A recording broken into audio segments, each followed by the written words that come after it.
Yes, so hello everyone, Hitesh here. Today we're gonna talk about the movie Joker.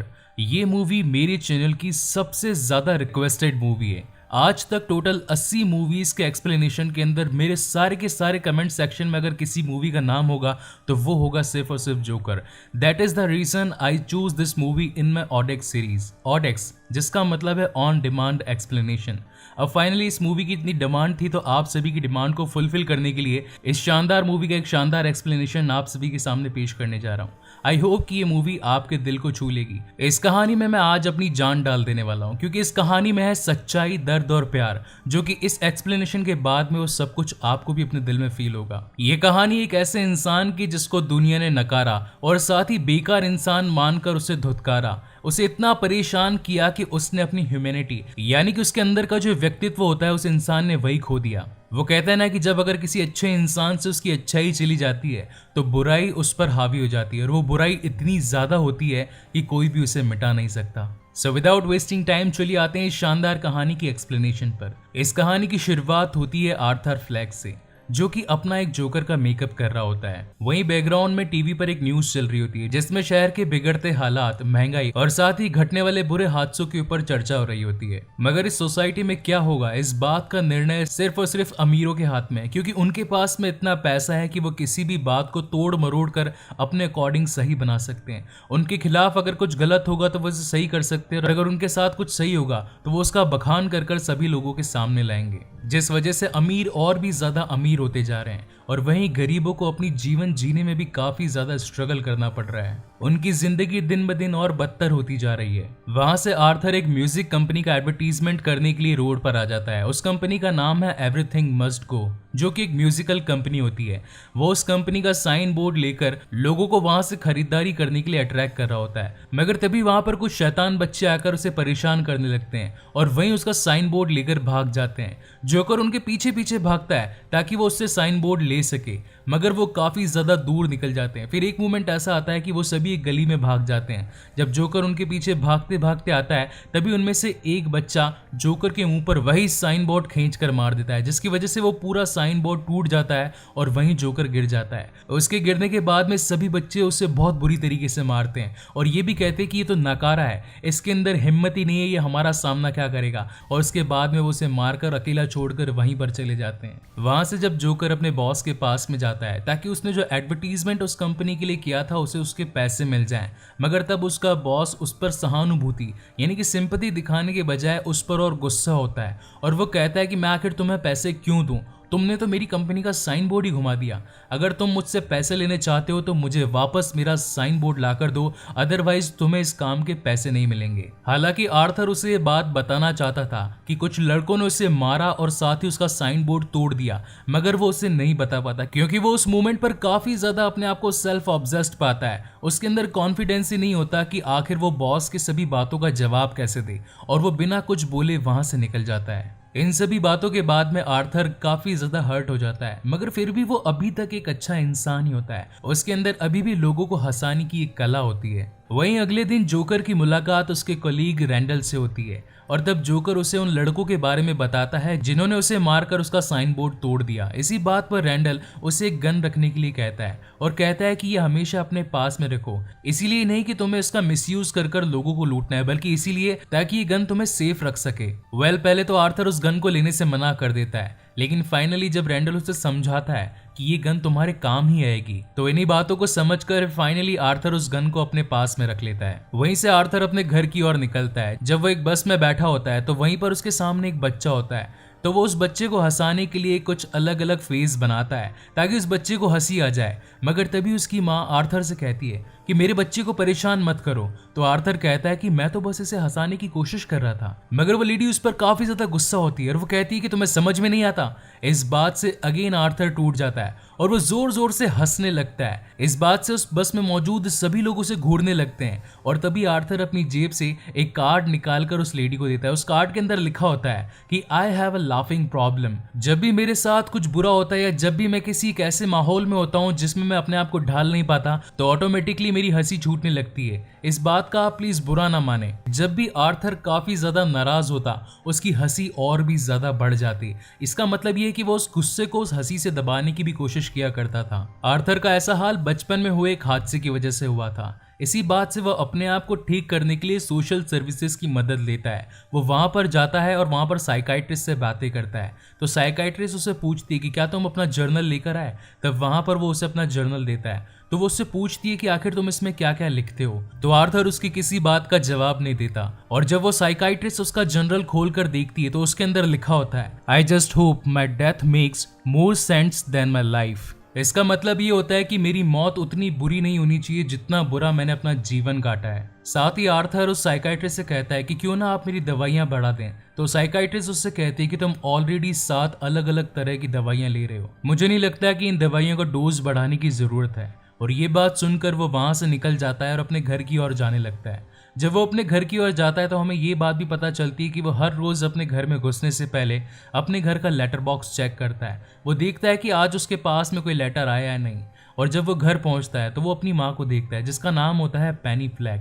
पेनी उससे पूछती है कि क्या लेटर बॉक्स में आज लेटर आया थॉमस वेन की तरफ से। तो आर्थर कहता है कि नहीं, आज भी कोई लेटर नहीं आया। बेसिकली आर्थर की माँ पेनी ने थॉमस वेन यानी इस गॉथम शहर का सबसे अमीर इंसान उसके घर पर 30 सालों तक नौकरी की थी। और उसे ऐसा लगता है कि अगर थॉमस वेन को हमारी इस कंडीशन का पता चलेगा कि हम किस हालात में रह रहे हैं तो वो हमारी मदद जरूर करेंगे। साथ ही पेनी को हर वक्त ये चिंता भी सताती रहती थी कि आर्थर उसका बेटा काफी ज्यादा दुबला पतला है। वहां से दोनों टीवी देखने के लिए बैठ जाते हैं जिसके अंदर एक शो आ रहा होता है जिसका होस्ट होता है मुरे फ्रैंकलिन। आर्थर मुरे का एक बहुत ही बड़ा फैन होता है। वो उसका कोई भी शो मिस नहीं करता। आर्थर ये समझता है कि मुरे उसकी लाइफ का इंस्पिरेशन है और आज तक उसने जो भी किया या आज तक जो भी पाया वो सब कुछ उसी के इंस्पिरेशन से पाया है। और यही रीजन होता है कि आर्थर मुरे को अपना एक आइडियल मान लेता है। अब क्योंकि आर्थर के पास में पैसे नहीं होते हैं और बॉस ने उसे ये कह दिया था कि जब तक तुम्हारे पास में साइन बोर्ड नहीं आता मैं तुम्हें पैसे नहीं दूंगा। इसी बात से वो रोड पर घूमने लगता है और फाइनली थकार कर जब वो अगेन अपने घर पर आता है तो उसे लिफ्ट में एक लड़की मिलती है जो कि ऑलरेडी शादीशुदा होती है जिसका नाम होता है सोफी। और आर्थर वहीं उसे देखकर अट्रैक्ट हो जाता है। जब वो अपने घर पर पहुंचता है तो उसकी माँ पेनी उससे अगेन पूछती है कि क्या थॉमस का कोई लेटर आया। तब वहां पर आर्थर कहता है कि वो एक अमीर इंसान है, आखिर वो हमारी परवाह क्यों करेगा। मगर पेनी कहती है कि वो हमारी मदद जरूर करेंगे क्योंकि वो एक अच्छे इंसान है। अगले दिन हमें दिखाया जाता है कि सोफी अपने घर से बाहर जा रही होती है और वहीं उसका पीछा करने लगता है आर्थर क्योंकि वो उसकी तरफ अट्रैक्ट हो चुका होता है। इन्हीं बातों को ध्यान में रखकर रात को सोफी उससे मिलने के लिए उसके पास में आती है और वो उससे कहती है कि आज तुम मुझे फॉलो कर रहे थे। तो आर्थर कहता है कि हाँ, मैं तुम्हें कर रहा था। मगर इस बात से सोफी गुस्सा नहीं होती, वो बल्कि उल्टा और उससे इम्प्रेस हो जाती है और उन दोनों के बीच के अंदर जो दूरियां थी वो भी कम होने लगती है। वहीं पर सीन शिफ्ट होता है अगले दिन की तरफ जहां पर जोकर एक हॉस्पिटल में पहुंचता है और वो बच्चों को हंसाने की कोशिश करता है अपने अतरंगी डांस के साथ में। मगर जब वो उछल उछल कर डांस कर रहा होता है उन सभी को हंसाने के लिए तो गलती से उसकी जेब से वो गन वहां पर गिर जाती है और जैसे ही सभी बच्चे और सभी वहां के नर्सेस उस गन को देखते हैं तो वो काफी घबरा जाते हैं और इसी वजह से आर्थर को उसके जॉब से भी निकाल दिया जाता है। हालांकि आर्थर अपने बॉस को ये समझाने की कोशिश करता है कि वो गन बेसिकली एक खिलौना था, वो तो मेरा एक प्रॉप था उन सभी बच्चों को हंसाने का। मगर वो बॉस उसकी कोई भी बात नहीं सुनता और उसे वहां से जाने के लिए कह देता है। मगर आर्थर उसे समझाने की कोशिश करता है। वो उसे बार बार कहता है कि ये कोई बहुत बड़ी मिस्टेक नहीं है, ये सिर्फ और सिर्फ एक प्रॉप था। तभी वहां पर उसका बॉस उसे कहता है कि मुझे रैंडल ने सब कुछ बता दिया है, तुमने लास्ट वीक की उससे ये गन खरीदी थी। मगर जबकि ऐसा नहीं था, रैंडल ने तो खुद उसे ये गन लाकर दी थी ताकि वो अपनी सेफ्टी कर सके। जब ये बात आर्थर को पता चलती है तो उसे बहुत बुरा लगता है। उसे ऐसा लगने लगता है कि रैंडल ने उसे झूठ बोला, उसने उसका साथ नहीं दिया। इन बातों से वो अगेन काफी ज्यादा हर्ट हो जाता है और वापस अपने घर आने के लिए एक ट्रेन के अंदर बैठ जाता है। जब वो एक ट्रेन के अंदर बैठा होता है तो वहां पर एक लड़की भी बैठी होती है। उस ट्रेन में 3 एम्प्लॉय भी खड़े होते हैं जो कि ब्रूस वेन की कंपनी में काम किया करते थे। हालांकि उस मोमेंट तक आर्थर को उनसे कोई मतलब ही नहीं होता, वो तो बस अपनी दुनिया में खोया हुआ होता है। वो इतना दुखी होता है कि वो ऑटोमेटिकली हंसने लगता है। उसकी जो बीमारी, जो ऑटोमेटिक लाफ्टर उसका क्रिएट कर देती थी, वो उसके सामने आ जाती है और वो जोर जोर से हंसने लगता है। उन तीनों को ये लगता है कि हमारे ऊपर हंस रहा है, तो वो अगेन उसे मारते हैं, उसे पीटते हैं, उसे इतना मारते हैं कि उसके मुंह से खून निकलने लगता है। आर्थर उन्हें कुछ बोलता, उन्हें कुछ समझाता, मगर उन तीनों को इस बात पर गुस्सा आ रहा था कि अगर हम उस लड़की को छेड़ रहे थे तो ये हम पर हंस रहा था, इसलिए वो अगेन उस पर बहुत ज्यादा वार करने लगते हैं, उसे बहुत पीटते हैं। तब जाकर आर्थर को काफी ज्यादा गुस्सा आ जाता है और वो अपनी गन निकालकर उन तीनों को शूट कर देता है। और जब उसे ये लगता है कि उसने इन तीनों को मार दिया है, उसका यहाँ पर रुकना सेफ नहीं है, तो वो वहां से भाग जाता है और भागकर सीधा एक वॉशरूम में पहुंचता है। मगर एकदम से वो अपने आप को कांच में देखकर डांस करने लगता है। नॉर्मली उससे इस बात का अफसोस होना चाहिए था कि उसने अभी अभी 3 लोगों का कत्ल किया है, मगर ऐसा कर उसे खुशी मिली थी। इन सभी से हमें इस बात का पता चलता है कि किसी इंसान को इतना भी मत डराओ कि उसके मन से वो डर ही खत्म हो जाए। वहीं अगले सीन में हमें दिखाया जाता है कि अब आर्थर टीवी पर बैठकर एक न्यूज देख रहा होता है। उस न्यूज के अंदर थॉमस वेन बाकी सभी लोगों को बता रहा होता है कि जिन 3 लोगों का ट्रेन में कत्ल किया गया वो बेसिकली अच्छे लोग थे, अच्छे इंसान थे जिनकी बुरी मौत हो गई। और वो ये भी बताता है कि जिस इंसान ने उन तीनों को मारा वो किसी जोकर की पोशाक में था। मगर आश्चर्य की बात यह है कि लोग उन तीनों की मौत की बजाय उस जोकर पर तरस खा रहे हैं। लोग ये सोच रहे हैं कि जोकर ने जो किया वो अच्छा किया। इसके बाद में आर्थर अपनी साइकाइट्रिस्ट के पास में मिलने के लिए जाता है। तब वहां पर वो साइकाइट्रिस्ट बताती है कि आज हमारी लास्ट मीटिंग है, क्योंकि अब गवर्नमेंट ने हमारा हिस्सा काट दिया, हमारे पास इतना बजट ही नहीं है कि हम आप जैसे लोगों की मदद कर सकें। और इन्हीं बातों से ऑलरेडी टूटा हुआ आर्थर और ज्यादा टूट जाता है। वहीं अगले सीन में हमें दिखाया जाता है कि आर्थर स्टैंड अप कॉमेडियन बनकर कुछ लोगों के सामने अपना परफॉर्मेंस कर रहा होता है, मगर तभी काफी ज्यादा लोगों को अपने सामने देखकर वो थोड़ा सा नर्वस फील करता है और यही नर्वसनेस उसे अपनी हंसी की ओर ले जाती है और वो वहां मौजूद सभी लोगों के सामने जोर जोर से हंसने लगता है। इसी वजह से उसका पूरा परफॉर्मेंस जो वो देने वाला होता है वो खराब हो जाता है। इसके बाद जब आर्थर अपने घर पहुंचता है तो वहां उसकी माँ उसे एक लेटर पोस्ट करने के लिए कहती है, जो कि होता है थॉमस वेन के लिए। मगर आर्थर उसे वो पोस्ट करने से पहले एक बार खोल कर पढ़ लेता है, जिसमें लिखा होता है कि मेरे बेटे को मदद की जरूरत है। और इन्हीं बातों से अगेन आर्थर पर काफी ज्यादा इफेक्ट होता है। इसी वजह से वो अपनी माँ के पास में जाता है और उनसे पूछता है कि आखिर आपने थॉमस वेन को ऐसा लेटर लिखने का क्यों सोचा, आपने क्यों एक ऐसे इंसान से मदद मांगी जो कि हम लोगों को कीड़ा समान समझता है। तब वहां पर उसकी माँ बताती है कि नहीं बेटा, ऐसा नहीं है, पहले हमारे हालात काफी अच्छे थे। एक टाइम था जब मैं थॉमस से काफी ज्यादा प्यार किया करती थी, मगर समाज को अगर ये पता लगता कि वो काफी ज्यादा अमीर और मैं गरीब हूँ तो इस बात से हम दोनों के रिलेशनशिप पर काफी बुरा इफेक्ट पड़ता। इसी वजह से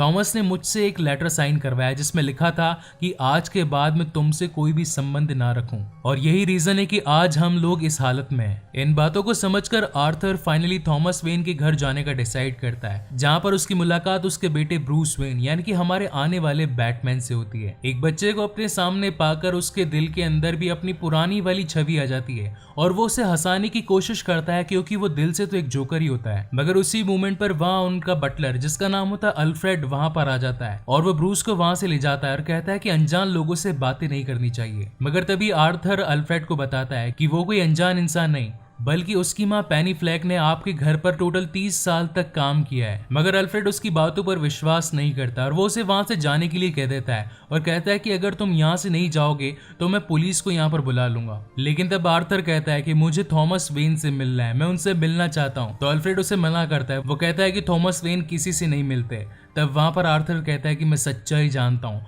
मुझे पता है कि थॉमस वेन का मेरी माँ यानी कि पेनी से बहुत पहले एक अफेयर हुआ करता था और दोनों साथ में रहा करते थे, और साथ ही मैं ये भी जानता हूँ कि मैं किसी और का नहीं बल्कि थॉमस वेन का ही बेटा हूँ। लेकिन इस बात से अल्फ्रेड उसे मना कर देता है और वो कहता है कि तुम्हारी माँ एक पागल थी और उसने तुमसे झूठ बोला है, उसने एक मनगढ़ंत कहानी बनाई है जिसके अंदर वो ये बता रही है कि वही तुम्हारा असली पिता है, बल्कि ये सब कुछ तो एक झूठ है। इन बातों से अगेन आर्थर पर इफेक्ट पड़ता है और वह इन बातों को सुनकर वहां से निकल जाता है। और जब वो अपने घर पर पहुंचता है तो उसे पता चलता है कि उसके घर पर एम्बुलेंस आई है और वो सभी उसकी माँ को हॉस्पिटल ले जाने लगते हैं। बेसिकली आर्थर की मॉम यानी कि पेनी फ्लैक को एक स्ट्रोक आया होता है, इसी वजह से वो सभी उसे हॉस्पिटलाइज करते हैं। अपनी माँ को इस हालत में देखकर आर्थर काफी ज्यादा दुखी होता है। मगर उसी मोमेंट पर वहां पर 2 पुलिस वाले आते हैं और वो आर्थर से बात करने लगते हैं कि क्या तुम्हें कुछ पता है कि ट्रेन हादसे के अंदर जिस जोकर ने 3 लोगों को मारा, क्या तुम उसके बारे में कुछ जानते हो। तब आर्थर वहां पर अनजान बनने की कोशिश करता है और वो कहता है कि नहीं, मुझे तो इसके बारे में कुछ भी नहीं पता। और साथ ही आर्थर को ये भी पता चलता है कि जो क्वेश्चन अभी वो मुझसे कर रहे हैं यही सेम क्वेश्चन उन्होंने मेरी माँ से भी करे थे और इन्हीं क्वेश्चंस की वजह से ही उसकी माँ को अटैक आया था। इसके बाद आर्थर अपनी माँ के पास आकर बैठ जाता है। वहाँ पर सोफी भी मौजूद होती है और वो दोनों आपस में बातें करने लगते हैं। मगर उसी मोमेंट पर टीवी पे एक शो आ रहा होता है जिसको होस्ट कर रहा होता है मुरे फ्रैंकलिन, और तभी मुरे वहाँ पर एक क्लिप दिखाता है जिसके अंदर और कोई नहीं बल्कि आर्थर ही होता है, जिसने कभी स्टैंड अप कॉमेडियन बनने की कोशिश की थी। मगर उसकी हिम्मत की दाद देने की बजाय वहाँ पर मुरे ये बताता है कि कुछ लोग ऐसे हैं जिन्हें कॉमेडी करना ही नहीं आता, और वो उसका मजाक उड़ाता है। वो ये बताता है कि किस तरीके से लोग इस पर हंसते हैं। और जब ये सारी बातें आर्थर देख रहा होता है तो उसे पता चलता है कि जिस इंसान को उसने आइडियल माना वो इंसान तो आज उसकी हंसी उड़ा रहा है, वो इंसान आज उसकी बीमारी का मजाक बनाकर लोगों के सामने रख रहा है। वहीं दूसरी ओर हमें शहर के हालात दिखाए जाते हैं जहाँ पर वो काफी ज्यादा बिगड़ चुके होते हैं। कई लोग अपने आप को जोकर समझकर जोकर का मास्क पहनकर शहर में इधर उधर घूमने लगते हैं। इस मोमेंट पर हमें पता चलता है कि लोगों के बीच में अब एक दीवार खड़ी हो चुकी है। एक दीवार जहां पर यहाँ के सबसे अमीर लोग मौजूद हैं और वहीं दूसरी दीवार जहां पर इस शहर के सबसे ज्यादा गरीब लोग हैं। अमीर जो भी चाहे वो पा सकते हैं, मगर गरीब जो भी चाहे उसे पाने के लिए उन्हें अपनी हद पार करनी पड़ती है। इन सभी बातों को आर्थर भी खड़ा खड़ा देख रहा होता है, मगर इन बातों से वो हैरान नहीं बल्कि उल्टा और खुश होता है, क्योंकि वो सभी जोकर से इंस्पायर्ड होकर ये सब कुछ करने लगे थे। शहर में हर तरफ दंगे मच रहे थे, जो कि सब कुछ उन गरीबों के द्वारा हो रहा था जो कि जोकर से काफी ज्यादा इंस्पायर्ड हो चुके थे।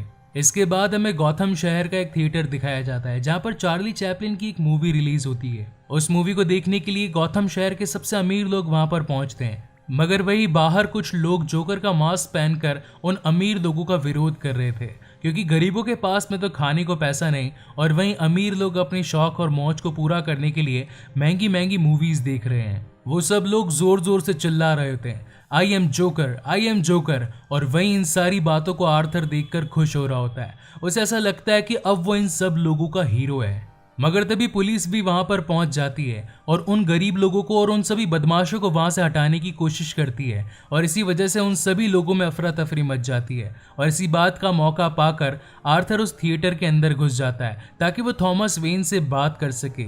वहां पर आर्थर की मुलाकात अपने पिता थॉमस वेन से होती है। तब वहां पर आर्थर अपने पिता से कहता है कि मैं आपका बेटा हूँ, मैं आपका वो बेटा हूँ जो कि पेनी फ्लैग से पैदा हुआ है। लेकिन इस बात से थॉमस वेन मना कर देता है और वो उसे एक मुक्का मार देता है, जिसकी वजह से उसकी नाक से खून निकलने लगता है। और वो कहता है कि मैं किसी पेनी फ्लैग को नहीं जानता, यहाँ से चले जाओ। आर्थर इतना ज्यादा डिप्रेस हो जाता है कि वो अपने आप को सजा देने के लिए एक फ्रिज में बंद कर लेता है।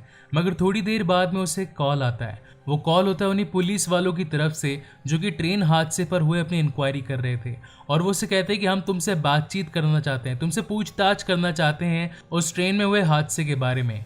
मगर तभी उसे पता चलता है कि मुरे फ्रैंकलिन ने उसे अपने शो पर इनवाइट किया है, क्योंकि उसकी वो क्लिप जो कि उसने शो में दिखाई थी लोगों ने उसे काफी ज्यादा पसंद किया था। और जब ये बात आर्थर को पता चलती है कि मुरे ने उसे बुलाया है तो वो उसके शो में जाने का डिसाइड करता है। वहां से आर्थर आर्कम असाइलम पहुंचता है और वहां के रिसेप्शन पे पहुंचकर अपनी माँ की फाइल मांगता है, मगर वहां पर खड़ा बंदा उसे वो फाइल देने से मना कर देता है। इसी बात से आर्थर चुपके से उस फाइल को चुराकर वहां से भागने लगता है। जब आर्थर उस फाइल को खोलकर पढ़ने लगता है तो वो और अगेन टूट जाता है, क्योंकि उस फाइल के अंदर कुछ ऐसी बातें लिखी थी जो कि आर्थर को काफी हर्ट कर देती है। उस फाइल में ये लिखा होता है कि आर्थर की माँ पेनी फ्लैग का एक बॉयफ्रेंड भी था जिसके रिलेशन उससे कई साल पहले से थे, और साथ ही वो बॉयफ्रेंड उसके बेटे यानी कि आर्थर को काफी ज्यादा परेशान भी किया करता था। इसी की वजह से आर्थर के सर पर एक चोट आई थी, और आज जब वो इन सभी चीजों का सामना कर रहा है वो सभी कुछ उसी चोट की देन थी।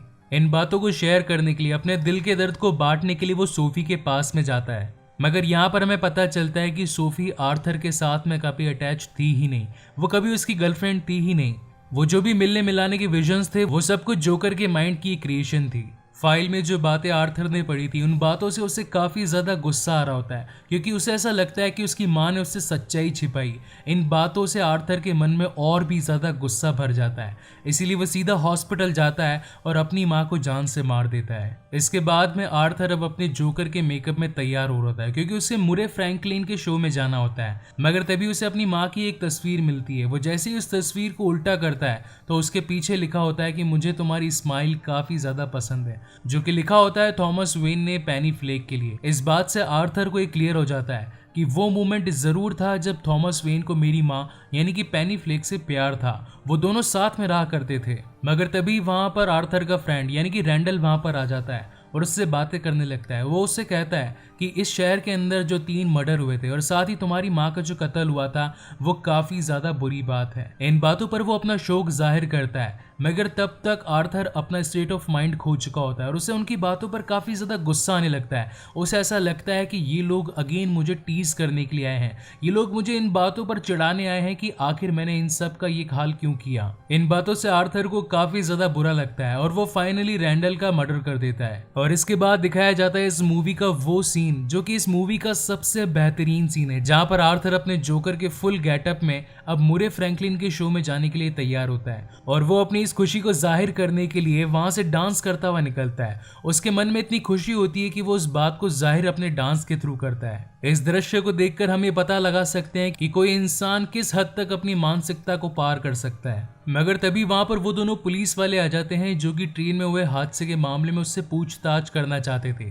इस बात से आर्थर वहां से भागने लगता है और वो सीधा एक मेट्रो स्टेशन तक पहुंचता है। मगर तभी उन्हें पता चलता है कि वहां पर तो कई सारे लोग हैं जिन्होंने सेम टू सेम जोकर का मास्क पहन रखा है। उन्हें मुश्किल हो रही होती है आर्थर को पहचानने में और इसी बात का फायदा उठाते हुए आर्थर वहां से भाग जाता है। वहां से आर्थर मुरे के शो में पहुंचता है और जब मुरे उसके सामने आता है तो वो उससे पूछता है कि क्या तुम भी जोकर बने हो, क्या तुम भी अमीर लोगों को प्रोटेस्ट करने में लगे हो। तब वहां पर जोकर मुरे से एक रिक्वेस्ट करता है और वो कहता है कि जब आप मुझे इंट्रोड्यूस करें लोगों के सामने तो मुझे being a joker he introduce करें। और फिर बारी आती है जब मुरे और साथ ही आर्थर लोगों के सामने होते हैं। वहां पर काफी सारी ऑडियंस उन दोनों के लिए तालियां बजा रही होती है और तभी वहां पर मुरे आर्थर को पूछता है कि आखिर तुम्हारा रीजन क्या है इस जोकर के गेटअप में आने का। तो आर्थर बताता है कि ये मैंने लोगों को हंसाने के लिए किया है क्योंकि मेरे दिल में हमेशा से खुशियां भरी थी और मुझे खुशियां बांटना अच्छा लगता है। मगर इसी के साथ वो ये भी बताता है कि वेन एंटरप्राइज के जो 3 लोग रेल हादसे में मरे थे उन तीनों को उसी ने ही मारा होता है। इसके बाद आर्थर उन लोगों को एक सच्चाई से रूबरू करवाता है। वो उन्हें बताता है कि अगर गरीब मर जाए तो उसके बारे में कोई भी इंसान बात नहीं करेगा, वहीं अगर अमीर को एक छोटी सी चोट भी लग जाए तो सभी उसके लिए भगवान से प्रार्थना करने लगते हैं। सभी उनके बारे में सोचने लगते हैं कि आखिर वो ठीक कब होंगे। ये समाज अब बहुत ही ज्यादा घटिया हो चुका है। इसमें इमोशन ही नहीं बचे उन लोगों के लिए जो कि अपनी जिंदगी को जीना चाहते हैं। यहाँ पर सबको सिर्फ और सिर्फ अपने फायदे की पड़ी है, दूसरे के बारे में कोई भी नहीं सोचना चाहता। और साथ ही आज जो तुम मुझे शो में लाए हो इसके पीछे भी तुम्हारा ही फायदा है क्योंकि इस शो की टीआरपी काफी ज्यादा बढ़ रही थी और इसीलिए तुम और पैसा कमाने के लिए मुझे यहाँ पर लाए। इस बात से मुरे फ्रैंकलिन मना करता है, इनकार करता है। वो कहता है कि ऐसी बात नहीं है, मगर तभी आर्थर को गुस्सा आ जाता है और वो उसे भी शूट कर देता है। इस बात से वहां मौजूद पब्लिक बिल्कुल हैरान हो जाती है। वो वहां से उठकर जाने लगती है। हर जगह अगेन अफरा तफरी मच जाती है और इसी बात से पुलिस उसके पीछे पड़ जाती है। मौका पाकर पुलिस आर्थर को अपनी गिरफ्त में ले लेती है और उसे अपनी कार में बिठाकर जाने लगती है। मगर कुछ लोग जो जोकर का सपोर्ट कर रहे होते हैं वो एक एम्बुलेंस के अंदर बैठकर उसे काफी स्पीड में चलाने लगते हैं और एक मोमेंट ऐसा आता है जब वो पुलिस की गाड़ी को अपनी एम्बुलेंस से टक्कर मार देते हैं, जिसकी वजह से अब आर्थर यानी कि जोकर आजाद हो जाता है और वो उस कार पर खड़ा हो जाता है। उसकी नाक से काफी ज्यादा खून बहने लगता है, मुंह से काफी ज्यादा खून बहने लगता है, मगर इस खून को वो अपनी खुशी यानी कि अपनी स्माइल बना देता है और यहीं पर हमें जोकर का असली चेहरा दिखाया जाता है। ये वो चेहरा होता है जिसके अंदर सच्चाई, दर्द और प्यार छिपा होता है जो कि इस दुनिया ने अब पूरी तरीके से कुचल दी होती है। और ये वो मोमेंट होता है जब अपनी लाइफ से जूझ रहा कोई इंसान अब उन लोगों का हीरो बन चुका है जिन्हें उसकी जरूरत थी। वो लोग जो आज तक अपने आप को कुछ भी नहीं मानते थे, वो एक लीडर बनकर उनके सामने आया था। इसी वजह से अब वो उन सभी का हीरो कहलाता है। वहीं पर हमें दिखाए जाते हैं थॉमस वेन और उसकी वाइफ मार्था वेन जो कि अपने बेटे ब्रूस वेन के साथ में वहां से निकल रहे होते हैं। मगर तभी एक नकाबपोश जोकर वहां पर आ जाता है और एक बंदूक से उन दोनों को जान से मार देता है। इसके बाद में हमें आर्थर को एक आर्कम असाइलम में एक साइकाइट्रिस्ट के सामने दिखाया जाता है, मगर तब भी आर्थर उसके सामने हंसने लगता है। तो साइकाइट्रिस्ट उससे उसके हंसने की वजह पूछती है। वो पूछती कि आखिर तुम किस बात पर हंस रहे हो, मगर तब आर्थर कहता है कि इस बात को तुम नहीं समझ पाओगी। इसी के साथ हमें जोकर के खून से सने पैर दिखाए जाते हैं जो कि चलते हुए आर्कम असाइलम से बाहर निकलते हुए जाते हैं।